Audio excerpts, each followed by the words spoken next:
Assalamualaikum warahmatullahi wabarakatuh. Sebelumnya, saya ucapkan terima kasih kepada Ibu Poni Harsanti selaku dosen pembimbing mata kuliah pengauditan 2 kelas 4B, serta teman-teman yang telah menyimak video penjelasan kali ini. Sebelum saya lanjutkan ke pokok pembahasan, izinkanlah saya sebagai moderator untuk memperkenalkan anggota dari kelompok 3 yang beranggotakan 1. Diva Fauja Kusnanda dengan NIM 056, 2. Audi Delanita Wijaya dengan NIM 057, yang ketiga Cahya Novita dengan NIM 058, yang keempat Yuni Maharani dengan NIM 059, yang kelima Novi Nur Andriani dengan NIM 060, dan yang keenam Eta Nucayanti dengan NIM 062, yang terakhir Widya Astuti Ningrum dengan NIM 062. Pada penjelasan kali ini, kelompok kami akan mempresentasikan bab 25 mengenai komputer audit. Pendahuluan. Perkembangan komputer berpengaruh pada pola kerja para pemeriksa atau auditor dalam menjalankan profesinya. Hal ini terjadi karena perusahaan atau organisasi yang menjadi objek pemeriksaan telah menggunakan komputer untuk pengolahan datanya. Sistem pembukuan, penggajian, persediaan, dan sebagainya banyak yang telah terkomputerisasi, sehingga mendorong pemeriksa untuk memahami lebih jauh tentang komputer atau pengolahan data secara elektronik. Selanjutnya kita akan membahas mengenai PDE atau pemrosesan data elektronik. Secara sederhana, komputer adalah seperangkat alat elektronik yang dapat dipakai untuk memproses data atau fakta. Pemrosesan data secara elektronik sering disebut dengan PDE atau pemrosesan data elektronik atau EDP, Electronic Data Processing. Yang sering terjadi dalam PDE adalah proses input masukan, penyimpanan, pengolahan yang mencakup kalkulasi, klasifikasi, dan manipulasi data atau fakta. Tentunya data atau fakta harus berbentuk sesuatu yang dapat dimengerti oleh komputer. Komputer tidak akan bisa melakukan operasi PDE tanpa adanya suatu prosedur yang memerintah dan mengaturnya agar melakukan suatu operasi. Prosedur tersebut dibuat oleh pemrogram atau programmer atas dasar hasil analisis dari sistem analisis. Kumpulan prosedur biasanya membentuk suatu urutan-urutan perintah yang dituangkan dalam bahasa komputer yang disebut dengan program. Seorang pemeriksa dituntut untuk menguasai ilmu pemeriksaan atau auditing, dan juga dituntut untuk menguasai ilmu komputer yang menjadi dasar ilmu PDE. Selanjutnya ada unsur-unsur PDE. Unsur yang mendukung adanya PDE, selain perangkat alat elektronik, juga harus ada data yang akan diolah. Untuk mengolah data menjadi informasi, diperlukan prosedur-prosedur yang disebut program. Yang pertama, perangkat elektronik atau perangkat keras atau hardware. Contohnya, layar monitor, printer, mesin CPU, disket, scanner, plotter, modem, dan sebagainya. Yang kedua, ada perangkat lunak atau software. Prosedur-prosedur atau program yang digunakan untuk mengolah data. Yang ketiga, ada data secara fisik terdiri atas kumpulan pulsa-pulsa listrik yang terangkai dalam suatu binary digit atau BIT. BIT membentuk byte atau karakter, dan karakter-karakter membentuk kata. Yang keempat, suatu data bisnis biasanya terdiri atas medan-medan atau fields, yaitu beberapa karakter yang menggambarkan suatu atribut dari suatu data. Suatu faktur pembayaran biasanya terdiri dari beberapa medan seperti kode barang, nama barang, jumlah, harga satuan, dan total harga. Yang kelima, unsur-unsur data yang berkaitan dapat dikelompokkan secara logis membentuk suatu rekaman atau record. Dan record-record yang sejenis akan dikumpulkan dalam suatu file. Suatu file tersebut dapat dihubungkan dengan program atau query dengan file lain. Jika ada suatu keyboard berupa satu atau lebih medan field yang unik. Hubungan antara file-file yang berkaitan tersebut membentuk suatu basis atau database. Oke, selanjutnya yaitu ada bentuk program menurut jenis pemakaiannya. Yang pertama yaitu sistem operasi, yang kedua yaitu program paket, yang ketiga yaitu ada program aplikasi. Jadi yang pertama, sistem operasi diartikan sebagai program yang dibuat untuk melakukan dasar-dasar operasi komputer. Contohnya yaitu ada DOS, Unix, dan sebagainya. Yang kedua yaitu ada program paket. Program paket diartikan sebagai suatu program yang dibuat oleh software house yang dimaksudkan untuk memudahkan para pemakai dalam melakukan suatu pekerjaan. Contoh dari program ini adalah WS, WP, Windows, Microsoft Word, dan lainnya. Yang ketiga yaitu ada program aplikasi. Program aplikasi adalah suatu prosedur yang dibuat oleh pemrogram untuk mengolah suatu data aplikasi khusus. Contohnya yaitu program sistem penggajian, program sistem kepegawaian, dan sebagainya. Dari unsur-unsur yang mendukung adanya PDA, unsur manusia atau brainware adalah unsur yang paling penting, karena tanpa adanya manusia, perangkat keras maupun perangkat lunak yang canggih pun tidak ada gunanya. Berdasarkan tugasnya, brainware dapat dikelompokkan sebagai berikut. Yang pertama yaitu sistem analisis. Sistem analisis adalah orang yang membantu pihak manajer dalam menganalisis sistem yang berkaitan dengan terkomputerisasi yang dikembangkan oleh perusahaan atau organisasi sesuai dengan kebutuhan manajemen, mulai dari pengumpulan, penyimpanan, dan pengelolaan data, serta bagaimana informasi disajikan. Yang kedua yaitu ada pemrogram. Pemrogram adalah organisasi yang bertugas menyusun prosedur-prosedur suatu sistem aplikasi berdasarkan hasil analisis sistem analis. Program mempunyai kemampuan untuk membuat dan mengubah program aplikasi dan mampu berhubungan dengan database secara langsung. Yang ketiga yaitu ada operator. Operator adalah orang yang bertugas mengoperasikan komputer. Operator biasanya bekerja memanfaatkan program hasil kerja pemrogram dan bertanggung jawab atas kebenaran data yang dimasukkan. Selain itu, masih ada beberapa personal yang dilihat dalam pengolahan data. Di antaranya adalah sebagai berikut. Yang pertama yaitu pustakawan data atau data librarian yang bertanggung jawab terhadap penyimpanan dan penyediaan data program. Yang kedua yaitu ada administrator database, yaitu bertanggung jawab memelihara database dan mengukur kewenangan dalam mengakses database. Yang ketiga yaitu ada pendukung teknik. Jadi pendukung teknik ini bertanggung jawab terhadap pengadaan perangkat keras atau lunak dan menjamin kelancaran konfigurasi jaringan.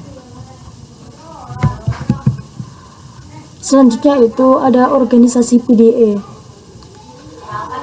Organisasi PDA yaitu pengolahan data yang biasanya mempunyai pola-pola yang harus dimengerti oleh pemeriksa, yaitu sentralisasi dan desentralisasi, pengolahan data terdistribusi, pengolahan oleh pemakaian akhir.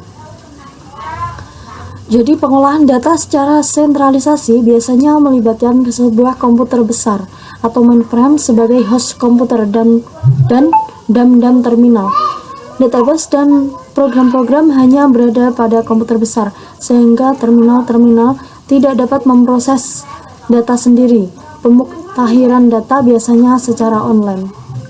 Kemudian ada pengolahan data secara desentralisasi, yaitu membagi proses kepada sentral-sentral lain yang lebih kecil. Kemudian secara berkala dilakukan pemutakhiran data pada pusat dari jarak jauh. Pengolahan data distribusi menghubungkan terminal-terminal dengan sebuah komputer besar. Baik, selanjutnya adalah pengendalian inter. Menurut Standar Profesional Akuntan Publik dalam SA Seksi 314 nomor 5-9, pengendalian intern atas pengelolaan komputer yang dapat membantu pencapaian tujuan pengendalian intern secara keseluruhan mencakup dua prosedur. Yang pertama, prosedur manual, yang kedua, prosedur yang didesain dalam program komputer. Nah, prosedur pengendalian manual dan komputer terdiri dari pengendalian umum dan pengendalian aplikasi. Pengendalian umum terdiri dari A. Pengendalian organisasi dan manajemen, B. Pengendalian terhadap pengembangan dan pemeliharaan sistem aplikasi. C. Pengendalian terhadap operasi sistem. D. Pengendalian terhadap perangkat lunak sistem. Dan yang terakhir E. Pengendalian terhadap entry data dari program. Selanjutnya ada pengendalian aplikasi, terdiri dari A. Pengendalian atas masukan. B. Pengendalian atas pengelolaan dan file data komputer. C. Pengendalian atas pengeluaran. D. Pengendalian masukan, pengolahan, dan keluaran dalam sistem online. Untuk mempermudah evaluasi atas pengendalian ini, maka pengendalian ini dalam lingkungan EDP dikelompokkan sebagai berikut. Yang pertama yaitu pengendalian umum, terdiri atas pengendalian organisasi, pengendalian administratif, pengendalian pengembangan dan pemeliharaan sistem, pengendalian hardware dan software, pengendalian dokumentasi, dan pengendalian keamanan. Yang kedua yaitu pengendalian aplikasi, pengendalian input, pengendalian pemrosesan, dan pengendalian output. Yang pertama yaitu pengendalian umum. Pengendalian umum terbagi beberapa pengendalian. Yang pertama yaitu pengendalian organisasi. Pengendalian ini bertujuan untuk memenuhi pengendalian yang berupa pemisahan tugas yang memadai untuk mencegah adanya ketidakcocokan fungsi personil EDP dalam departemen dan antara departemen EDP dengan pemakai. Pencegahan akses tidak sah terhadap peralatan komputer, program, dan file data oleh karyawan EDP maupun pemakai. Yang kedua yaitu pengendalian administratif. Manfaat dan tujuan pengendalian ini yang ingin dicapai dari pengendalian ini yaitu memberikan kerangka untuk mencapai tujuan sistem informasi secara keseluruhan, memberikan arah pengembangan sistem informasi, dan menggambarkan sumber-sumber daya yang diperlukan melalui pembuatan rencana induk atau master plan. Menyediakan seperangkat prosedur yang menggambarkan tindakan-tindakan yang harus diambil dalam keadaan darurat, misalnya jika sistem komputer gagal, rusak, atau bencana lainnya melalui pembuatan bencana tidak terduga. Menyediakan pelatihan dan pengarahan bagi karyawan, penyaringan dan seleksi karyawan sehingga menghasilkan personil komputer yang andal dan kompeten, dan memberikan kesatuan standar dalam pengembangan operasi dan pemeliharaan sistem komputer sehingga kekacauan dan kegagalan dapat ditekan. Yang ketiga yaitu pengendalian pengembangan dan pemeliharaan sistem. Pengendalian pengembangan sistem yang berhubungan dengan review, pengujian, dan pengesahan sistem baru, pengendalian atas perubahan program, dan prosedur dokumentasi. Yang keempat yaitu pengendalian hardware dan software. Teknologi komputer modern telah mencapai tingkat kepercayaan yang tinggi dalam peralatan komputer. Kategori dari pengendalian ini meliputi dual rate. Input data akan dibaca 2 kali dan kedua bacaan tersebut dibandingkan. Parity check, data diproses oleh komputer dengan menggunakan aturan bit. Echo check, tes echo merupakan pemindahan data yang diterima device output kembali ke unit sumber untuk dibandingkan dengan data aslinya. Read after read, komputer membaca ulang data setelah dicatat di dalam storage atau output device dan menguji data dengan membandingkannya pada sumber aslinya. Yang kelima yaitu pengendalian dokumentasi. Pengendalian dokumentasi berhubungan dengan dokumen dan catatan yang dirancang oleh perusahaan untuk menggambarkan aktivitas pemrosesan komputer. Dokumentasi tersebut meliputi penjelasan dan flowchart dari sistem dan program, instruksi operasi untuk operator komputer, prosedur pengendalian yang harus diikuti oleh operator dan pemakai, dan uraian sampel dari input dan output yang dimintanya. Yang keenam yaitu pengendalian keamanan. Pengendalian yang berakses atas file dan program. Pengendalian atas akses seharusnya mencegah penggunaan secara tidak sah dalam departemen EDP, data files, dan program komputer. Selanjutnya yaitu pengendalian aplikasi. Pengendalian ini berhubungan dengan tugas spesifik yang disajikan oleh komputer. Yang termasuk dalam kategori pengendalian aplikasi ini yaitu pengendalian input, pengendalian pemrosesan, pengendalian output. Yang pertama yaitu pengendalian input. Pengendalian input didesain untuk memberikan jaminan bahwa data yang diterima untuk diproses telah diotorisasi secara sah. Setiap pemasukan transaksi harus diotorisasi dan disetujui dengan otorisasi manajemen umum dan khusus. Diubah ke dalam bentuk yang dapat dibaca oleh komputer. Pengendalian ini dilakukan untuk memastikan bahwa data telah dimasukkan dengan benar dan data yang dikonversi adalah valid atau sah. Dapat dipertanggungjawabkan atau pengendalian diperlukan untuk meyakinkan bahwa input data tidak hilang, ditambah, diduplikasi, atau berubah selama perpindahan antara langkah proses atau antar departemen, dan melalui koreksi kesalahan. Koreksi dan perbaikan kembali data yang salah sangat vital dalam keakuratan catatan akuntansi. Yang kedua yaitu pengendalian pemrosesan. Jenis pengendalian ini dirancang untuk memberikan jaminan bahwa pemrosesan komputer telah dilakukan sesuai dengan tujuan untuk aplikasi termaksud. Artinya, semua transaksi yang diproses telah diotorisasi. Transaksi yang tidak diotorisasi akan ditolak dan tidak ada transaksi tanpa otorisasi yang ditambah. Pengendalian pemrosesan mempunyai banyak bentuk, tetapi kebanyakan telah diprogram dalam software aplikasi yang digunakan, yaitu program checks untuk mendeteksi hilang atau tidak terprosesnya data, program checks untuk menguji perhitungan aritmatika, dan program checks untuk menjamin ketetapan posting. Yang terakhir yaitu pengendalian output. Pengendalian output ini dirancang untuk memastikan bahwa hasil pemrosesan adalah benar dan hanya personil yang memiliki hak yang menerima output.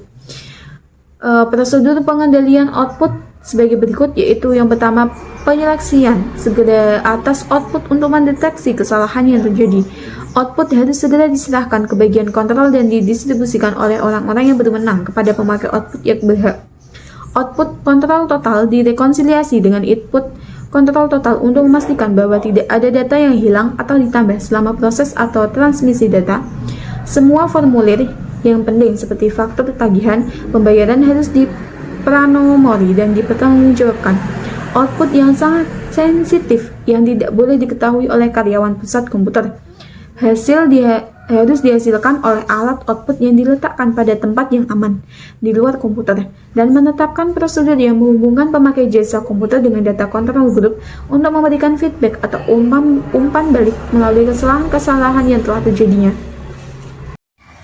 Dalam melakukan EDP audit, seorang auditor biasanya akan memutuskan apakah ia menggunakan komputer atau tidak. Ada 3 metode yang akan dilakukan auditor, yaitu sebagai berikut.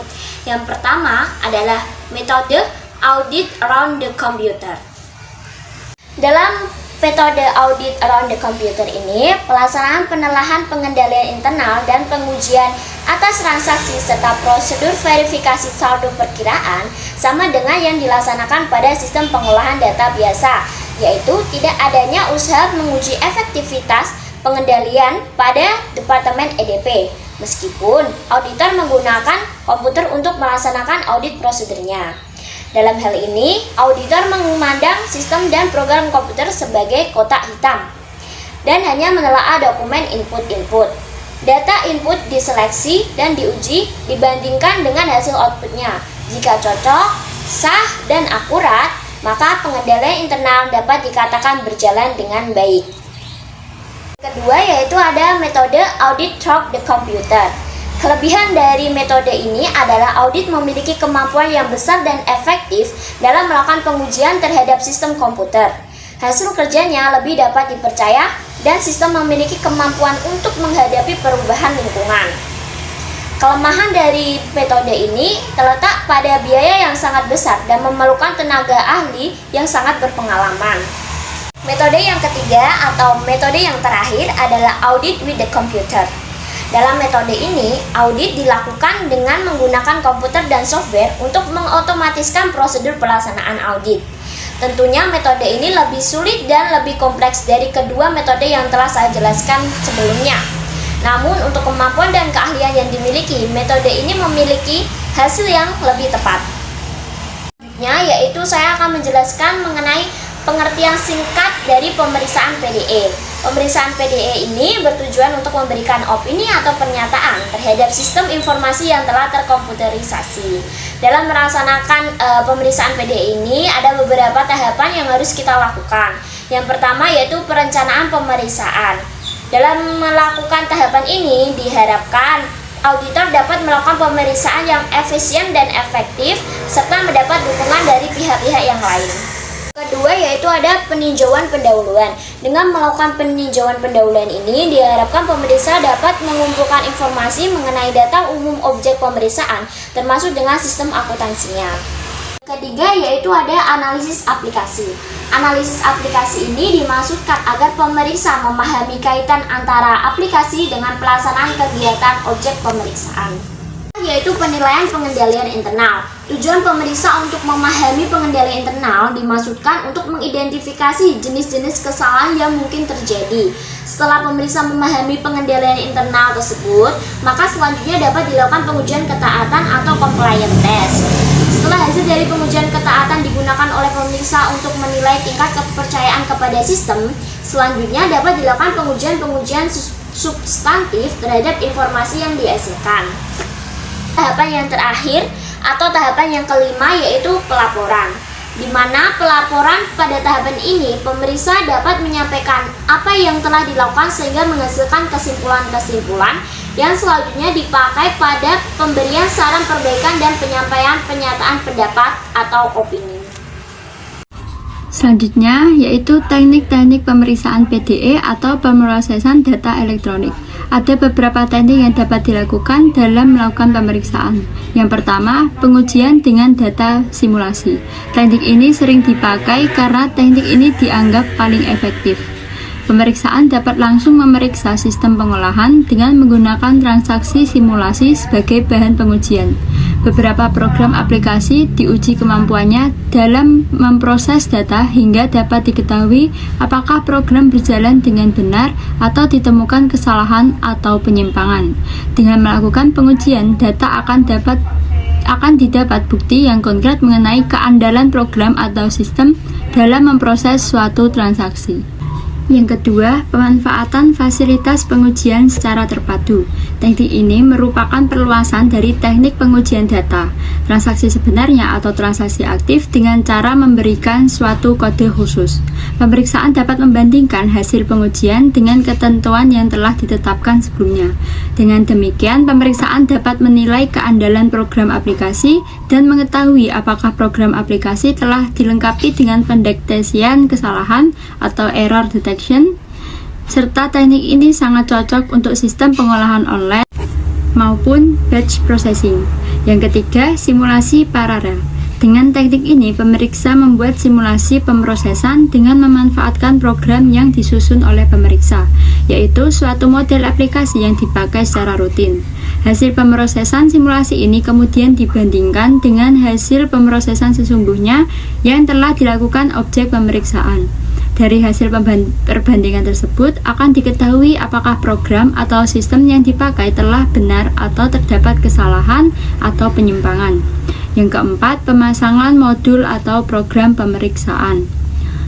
Pemeriksaan dapat memasang suatu modul atau program pemeriksaan ke dalam program aplikasi untuk memantau secara otomatis sehingga dapat terhimpun data untuk keperluan pemeriksaan.